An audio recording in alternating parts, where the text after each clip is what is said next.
ఒక 2 days back మా కాలనీలో ఉన్న చిన్న పిల్లలందరూ మా ఇంటికి వచ్చారనమాట. వాళ్ళు క్రిస్మస్ విష్ చేయడానికి వచ్చారు. యాక్చువల్గా అయితే వాళ్ళందరూ హిందూ పిల్లలే. ఒక 5-6 మెంబర్స్ దాకా వచ్చారు. అందరూ చిన్న పిల్లలే. 2nd, 3rd, 4th class, maximum 6th class వరకు ఉంటారు. వాళ్ళందరూ కామన్గా ఒక బుక్, ఒక పెన్ను తీసుకొని వచ్చినారు. మా ఇంట్లో ఉన్న అందరి దగ్గరికి వెళ్ళి ఒక్కొక్కరికి క్రిస్మస్ విష్ చేస్తూ ఆ బుక్లో ఏదో రాసుకుంటున్నారు. మా ఇంట్లో అందరూ అయిపోయిన తర్వాత నా దగ్గరికి వచ్చినారు.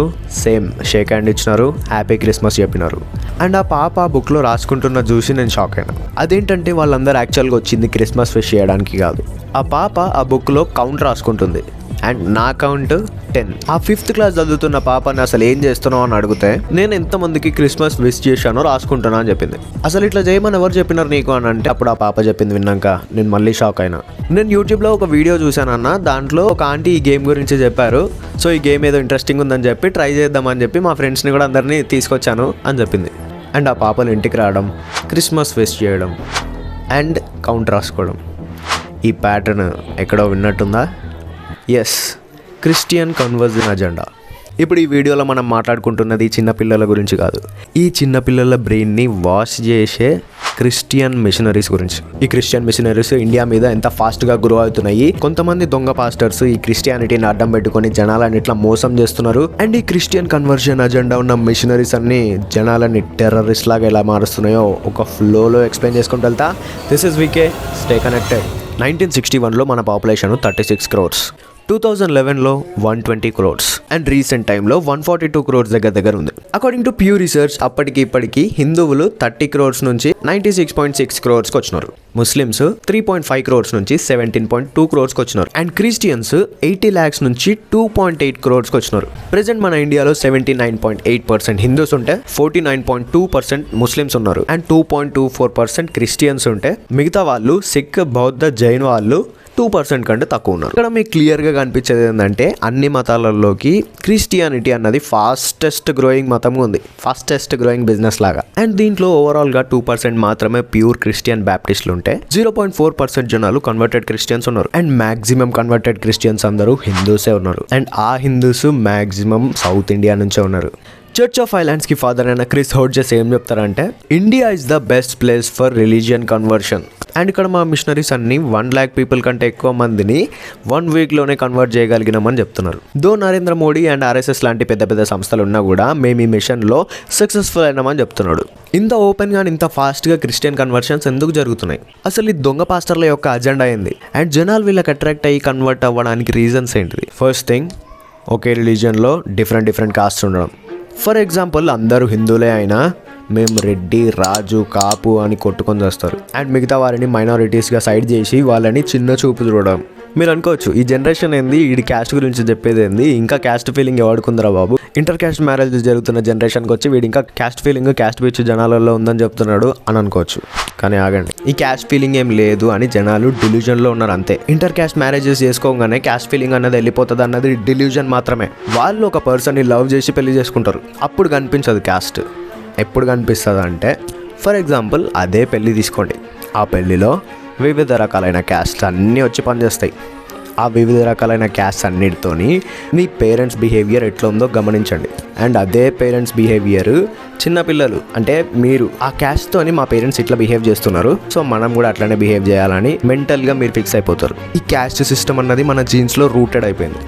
దీన్ని బయటికి అంత ఈజీగా తీయలేము. సో మీ పేరెంట్స్ ఆ పర్టికులర్ క్యాస్ట్ పర్సన్కి కాఫీ ఇచ్చినారు అనుకోండి, మీరు కూడా మీ మమ్మీ స్టేజ్కి వచ్చినప్పుడు ఆర్ మీ డాడీ స్టేజ్కి వచ్చినప్పుడు మీరు కూడా కాఫీ ఇస్తారు. అదే మీ మమ్మీ ఆర్ మీ డాడీ ఆ పర్టికులర్ క్యాస్ట్ పర్సన్ని లోపల కూడా రానికుండా చేసినాడు అనుకోండి, మీరేం చేస్తారు? సేమ్ థింగ్, ఆ పర్టికులర్ క్యాస్ట్ ఉన్న పర్సన్ని ఇంట్లో కూడా రానియారు. అసలు ఈ కాస్ట్ సిస్టమ్ అన్నది సిస్టమే కాదు, దీన్ని ఒక సిస్టమ్ లాగా బిల్డ్ చేసి, గ్రూపిజం లాగా బిల్డ్ చేసి పొలిటీషియన్స్ ఆడించే నాటకం.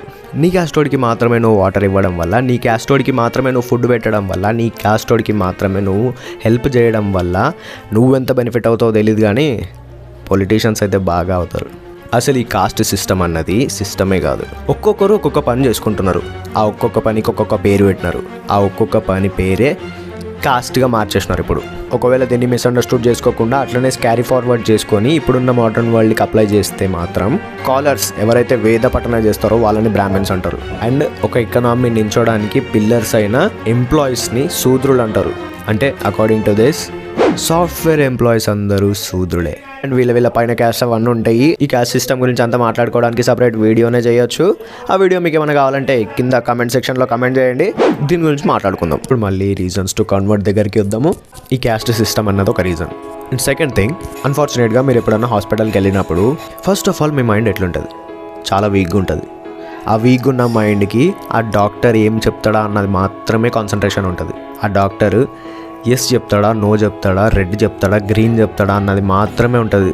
అంటే సైకలాజికల్గా మీ బ్రెయిన్ వీక్ ఉన్నప్పుడు ఎవరినైతే మీరు నమ్ముతారో అవతల ఉన్న పర్సన్ ఏం చెప్పినా కూడా మీ హార్ట్కి మీ బ్రెయిన్కి ఈజీగా ఎక్కుతుంది. అంటే ఈజీగా బ్రెయిన్ వాష్ చేయొచ్చు. సేమ్ థింగ్, ప్రతి మనిషికి ప్రాబ్లం ఉంటుంది, ప్రతి మనిషికి లైఫ్ ఉంటుంది, ప్రతి మనిషికి ప్రాబ్లం ఉంటుంది, ప్రతి మనిషికి కష్టాలు ఉంటాయి. అండ్ ఈ కష్టాల్లో ఉన్నప్పుడు ఒకనొక పాయింట్ ఆఫ్ టైంలో వీక్ అయిపోతుంది వాళ్ళ బ్రెయిన్, వాళ్ళ హార్ట్. ఆ వీక్ అయిపోయిన టైంలోనే పాస్టర్స్కి వీళ్ళు దొరికినారనుకోండి, అంతే, వాళ్ళ బ్రెయిన్ని ఈజీగా బ్రెయిన్ వాష్ చేసేస్తారు. ఈ దొంగ పాస్టర్స్ వాళ్ళ వీక్నెస్ మీద కొడతారు. ఎంతలా ఇన్ఫ్లుయెన్స్ చేయగలుగుతారంటే ఈ దొంగ పాస్టర్స్, ఒకవేళ నువ్వు వాడికి దొరికావనుకో, నిన్ను కన్వర్ట్ చేయడమే కాదు, ఒకవేళ నువ్వు అప్పులుండి అడుక్కొని తింటున్నా కూడా నీ దగ్గర నుంచి లక్షలు వసూలు చేయగలుగుతారు. అకార్డింగ్ టు ప్యూ రీసెర్చర్స్ 89% క్రిస్టియన్స్ అందరూ వాళ్ళ చర్చ్లకి కంపల్సరీగా డబ్బులు ఇస్తారు. అండ్ మీ ఊర్లో కొత్తగా వచ్చిన పాస్టర్ ఫస్ట్లో సైకిల్ పెడల్ దొక్కేటోడు ఇప్పుడు BMW యాక్సలరేటర్ దొక్కుతున్న విషయాలన్నీ నేను కొత్తగా చెప్పనక్కర్లేదు కదా. అండ్ ఈ పాస్టర్స్ ఏం చెప్తారంటే బైబిల్లో ఉన్న కొన్ని విషయాలు మాత్రమే చెప్పి మిగతా విషయాలన్నీ దాచేస్తారు. ఆ కొన్ని విషయాలు ఏముంటుందంటే దేవుడు రాబోతున్నాడు, మనందరినీ తీసుకెళ్ళబోతున్నాడు, అండ్ అక్కడ స్వర్గంలో పరలోకంలో మీకంటూ ఒక ప్లేస్ రిజర్వ్డ్ ఉండాలంటే మీరు దేవుడిని నమ్మవలెను. ఇప్పుడు ఇన్నోసెంట్ పీపుల్ ఏం చేస్తారు? హూ ఆర్ కన్వర్ట్ అయిన వాళ్ళు, నాకు ఒక ప్లేస్ సెక్యూర్ చేసుకున్నా కదా, నాకు మాత్రమే సెక్యూర్ చేసుకుంటే ఏం లాభం? వేరే వాళ్ళు, నా చుట్టాలు, నా పిల్లలు, నా మొగుడు, నా భార్య, వీళ్ళందరికీ కూడా ప్లేస్ సెక్యూర్ చేయాలి కదా, నేను ఇంత స్వార్థంగా ఎందుకు ఉంటున్నాను అని వాళ్ళ మైండ్లో ఫిక్స్ అయిపోతుంది. నో ఫిక్స్ చేస్తారు. సో ఆ కన్వర్ట్ అయిన ఇన్నోసెంట్ మనిషి కూడా ఇంకొక 10 మందిని కన్వర్ట్ చేయడానికే ట్రై చేస్తాడు. అలా ఇంత ఫాస్ట్గా స్ప్రెడ్ అవుతుంది ఇది. అండ్ ఇంకొక రీజన్, హిందూయిజంలో ఉన్న దొంగ భావాలు. అసలు జ్యోతిష్యం అన్న శాస్త్రం ఏంటో కూడా తెలియని చాలామంది చెత్తనారుకులందరూ జ్యోతిష్యం చెప్తామని చెప్పి ముందుకు వచ్చేసి హిందూయిజం యొక్క రెప్యుటేషన్ని ఖరాబ్ చేస్తున్నారు.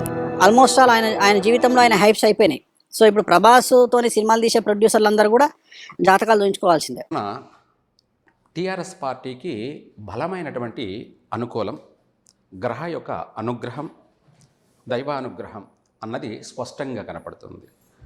కాబట్టి మన తెలంగాణ పార్టీయే టీఆర్ఎస్ పార్టీని 100%, 100% కూడా గెలుస్తుంది. ఇక్కడ తెలంగాణలోకి వచ్చేసరికి ఎలక్షన్ కోడ్ వచ్చినటువంటి డేట్, ఎలక్షన్ జరిగే డేట్, కౌంటింగ్ డేట్, ఈ 3 లగ్న చక్రాలని చూసిన తర్వాత నాకున్నటువంటి సూక్ష్మ పరిజ్ఞానంలో 69 నుంచి 70 సీట్లు, 72 సీట్లతో కల్వకుంట్ల చంద్రశేఖరరావు సీఎం అవుతాడు. అందులో ఎలాంటి సందేహం లేదు. ఒకవేళ ఇది కనుక తప్పైతే భవిష్యత్తులో నరసింహాచార్యులు అనే వ్యక్తి పొలిటికల్ జాతకాన్ని చెప్పడం ఇక నుంచి భవిష్యత్తులో రాబోయేటువంటి ముఖ్యమంత్రి తెలంగాణ రాష్ట్రానికి కేసీఆర్ గారి.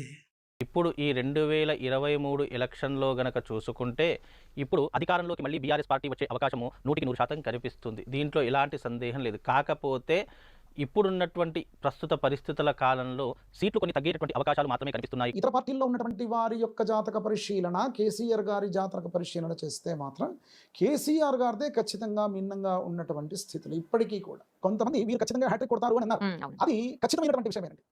కేసీఆర్ గారు ఖచ్చితంగా హ్యాట్రిక్ కొట్టడమే. దానివల్ల ఇలాంటి వాళ్ళ చేతుల్లో మోసపోయిన వాళ్ళందరూ కూడా ఈ మతాన్ని వదులుకొని వెళ్ళిపోదామనే ఉంటారు. ఇది ఒక రీజన్. అండ్ ఇట్లాంటి దొంగ స్వాములందరికీ ఒక టైట్ స్లాప్ ఇచ్చేటట్టు ఒక వీడియో చేద్దాం, మీరు కమెంట్ చేయండి. సరే ఇప్పుడు కన్వర్ట్ అయితే అయ్యారు, నీకేంద్ర ప్రాబ్లం అంటే చెప్తా. ఒక హిందూ క్రిస్టియానిటీలో కన్వర్ట్ అవ్వడం వల్ల ఇంపాక్ట్ ఏముంటుందంటే ఈ వీడియో చూడండి.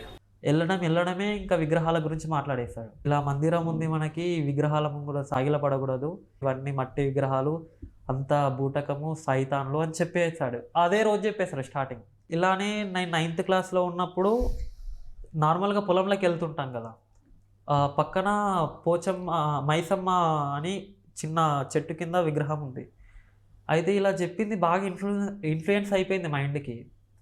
చాలా అయిపోయేసరికి నేను ఏం చేసా, చుట్టుపక్కల ఎవరు లేరు ఆ టైంలో. కట్ట పైన నేనున్నా, కట్ట కింద దేవత ఉంది, ఒక రాయి లెంక ఇంత బండరవుతూ. ఏం చేశాను, ఎవరు వస్తలేరు కదా అని చెప్పేసి విసిరేసాను. క్రాక్ లాగా వచ్చింది, ఇంకా పడిపోవట్లే. అలా అని చెప్పేసి ఒక 2-3 సార్లు వేసాను, పగిలిపోయింది. తర్వాత లోపల ఆనందం వస్తుంది ఇంకా నాకు, ఇవన్నీ వేస్ట్, ఫాల్స్ ఐడల్స్ అదే చెప్తారు కదా. ఆ 16-17 ఇయర్స్ ఉన్న చిన్న పిల్లోడు తన మైండ్కి ఏది కరెక్ట్ అనిపిస్తే అదే చేస్తాడు. అండ్ వివేకానంద చెప్పినట్టు ఒక దేశానికి యూత్ అన్నది శక్తి కేంద్రాలు లాంటివి. యూత్ ఏమన్నా చేయగలుగుతుంది. ఒక దేశం ఎడ్యుకేటెడ్ అని చెప్పాలన్నా more than 100+ ఫ్రాంచైజీలు ఇచ్చినాం, that to at age of 23 or else like crores of rupees earn చేస్తున్నాం. ఇది కాదని మా హ్యాపీనెస్. నేను సెల్ఫ్ సాటిస్ఫై అయ్యాను, నన్ను నేను గెలుచుకున్నాను. అన్ఎడ్యుకేటెడ్ అని చెప్పాలన్నా యూతే డిసైడ్ చేస్తుంది. ఇట్లాంటి చిన్నపిల్లలు వాళ్ళ బ్రెయిన్లో విగ్రహారాధన అన్నది ఒక సిన్, ఒక పాపము అని ఫిక్స్ అయిపోయిన వాళ్ళు, ఒకవేళ తనకి ఏమైనా పాస్ట్ ఉండి ఆ పాస్ట్లో అన్ని థింగ్స్ లైక్ ఇష్టమైన వాళ్ళు ఎవరన్నా పోతే వాటన్నిటిని దీనికే లింక్ చేసుకొని దాన్ని ఎంత సీరియస్గా తీసుకుంటాడో మీరే ఆలోచించండి. ఆ విగ్రహాన్ని పగలగొట్టినవాడు పెద్దయ్యాక ఒక మనిషినే చంపడానికి గ్యారంటీ అయింది. సో ఇట్లాంటి దొంగ క్రిస్టియన్ మిషనరీస్ అన్నీ హ్యూమన్ ట్రాఫికింగ్ చేసి వాళ్ళని టెర్రరిస్ట్ లాగా మారుస్తున్నాయి. ఒక బెల్ట్ బాంబ్ పెట్టుకొని మీ మధ్య తిరుగుతున్న టెర్రరిస్ట్ మీకు అనిపించకపోవచ్చు, కానీ వాడు బటన్ నొక్కితే ఇంపాక్ట్ ఎంత పెద్దగా ఉంటుందో మీరే ఊహించుకోండి. దేశానికి ఇంత డేంజరస్ అయిన ఈ మత మార్పులను ఆపడానికి గవర్నమెంట్ ఏం చేయదా అని డౌట్ వచ్చింది కదా, చెప్తా. గవర్నమెంట్, పొలిటిక్స్, రాజకీయాలు, రాజకీయ నాయకులు ఉన్నది ఓట్ బ్యాంక్ కోసమే. వాళ్ళకి మీరు వేసే ఓట్లే కావాలి. మీరు ఎట్లా సంకనాగిపోతే వాళ్ళకేంటి. అండ్ ఇంకొకటి, ఈ గ్రూపిజం, ఈ డివైడ్ అండ్ రూల్ పెట్టిందే ఓట్ల కోసం. ఇంకా వాళ్ళు ఎందుకు పట్టించుకుంటారు. యాంటీ కన్వర్షన్స్ లా అని ఒకటి ఉంది. అది మొత్తం సెంట్రల్లో లేకపోయినా కొన్ని స్టేట్స్లో పాస్ అయింది. గుజరాత్, ఛత్తీస్గఢ్, మధ్యప్రదేశ్, హిమాచల్ ప్రదేశ్, ఒడిషా, జార్ఖండ్, అరుణాచల్ ప్రదేశ్ అండ్ ఉత్తరప్రదేశ్. ఈ స్టేట్స్లో కన్వర్షన్స్ అన్నవి ఒక పనిషబుల్ అఫెన్స్. అండ్ కాంట్రడిక్టరీగా ఇంకొన్ని స్టేట్స్ లైక్ ఆంధ్రప్రదేశ్లో రెడ్డి గవర్నమెంట్ అయినా, తమిళనాడులో స్టాలిన్ గవర్నమెంట్ అయినా వీటిని ఇంకా ఎంకరేజ్ చేస్తున్నారని అక్యూజేషన్స్ ఉన్నాయి. లైక్ ఫర్ ఎగ్జాంపుల్ పాస్టర్స్ అందరికీ మంత్లీ శాలరీస్ ఇవ్వాలని చెప్పడం. ఇక్కడ గవర్నమెంట్కి ఓట్ బ్యాంకే కావాలని ఇంకొకటి చెప్తే, ఇంకొకటేమో జనాలు కూడా అట్లాగే ఉన్నారు. 2019 ఎలక్షన్స్లో హిందూ నేషనలిస్ట్ ఐడియాలజీ ఉన్న నరేంద్ర మోడీ గారికి 10% ఆఫ్ ద క్రిస్టియన్స్ మాత్రమే ఓటేస్తే, అదే 2019 ఎలక్షన్స్లో 30% ఆఫ్ క్రిస్టియన్ ఓటర్స్ అందరూ కాంగ్రెస్కి సపోర్ట్ చేసినారు. బికాస్ నరేంద్ర మోడీ హిందూస్ వైపు ఉన్నాడు అన్న మెంటాలిటీతో. సో ఇప్పుడు కన్క్లూజన్కి వద్దాం. ఫస్ట్ పాయింట్ ఏంటంటే, మీ పిల్లలకి అండ్ ఎస్పెషల్లీ చిన్న పిల్లలకి మీ ధర్మం గురించి ఏందో చెప్పడం, అన్ని ధర్మం యాక్టివిటీస్లో పార్టిసిపేట్ చేయడం, గుళ్ళకి తీసుకెళ్ళడం, స్కల్ప్చర్స్ వాళ్ళు అడిగిన డౌట్స్ అన్నీ ఎక్స్ప్లెయిన్ చేయడం, ఏదైనా ఫన్ యాక్టివిటీస్ రిలేటెడ్ టు ధర్మ కండక్ట్ చేయడం. అండ్ ఇప్పుడున్న టెక్నాలజీలో వాళ్ళ చేతిలో ఫోన్స్ ఉంటాయి, ట్యాబ్స్ ఉంటాయి, ల్యాప్టాప్స్ కూడా ఉంటాయి.